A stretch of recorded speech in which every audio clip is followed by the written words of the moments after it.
Hi there, it's Josh Campbell from the OSU Extension Office, and today I'd like to tell you a little bit about how to build a simple raised bed vegetable garden. Over the past month or so, as we've had more time at home, a lot of people have become interested in backyard vegetable gardening that perhaps weren't able to do it before, maybe didn't have the time to do it before. I'm going to share with you just one simple method that I like for building raised beds. The reason I like it is it's inexpensive and it can be done with very little construction ability. So I started with getting these blocks. These are in post. You can buy at just about any hardware store, and it takes all the nails and screws and most of the labor out of building a raised bed. So they're notched here for a 2x6 board. So they're 2 inches wide by 6 inches long. The end caps themselves, you can see here, they're actually pre-drilled so that you can stabilize them with just a section of rebar. You don't have to do this, but certainly it's going to add stability to the bed. So those will be the widths of my bed. 4 foot is a nice width. That allows you to have about 2 feet from the center so you can access it on all sides.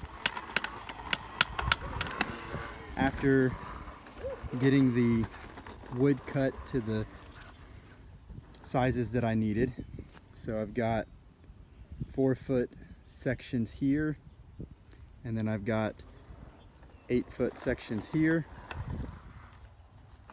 I just made sure that everywhere that I set the cinder block joints was level, and I got each of the bottom pieces level before I stacked the next board.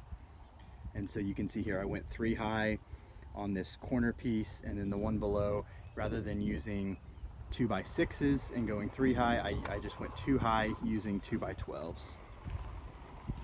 So again, a 4x8 bed there. Super easy, no screws, no nails, it all just joints together. So after we constructed the raised beds, I've just simply been taking little bits of leaves and sticks and twigs and limbs, carbon material that I had held back from my compost pile, and I'm using a lot of that cardboard layer underneath here, but using a lot of that to kind of be the base material for my raised bed.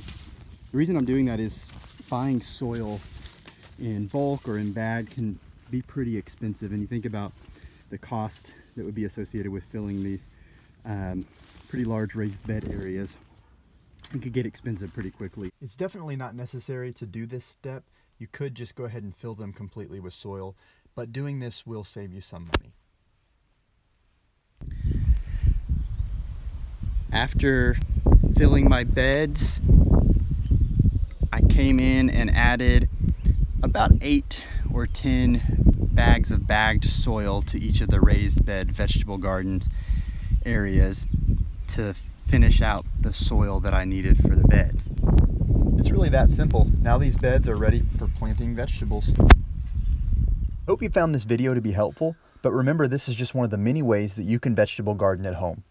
To find the best raised bed method for you, visit our raised bed gardening fact sheet.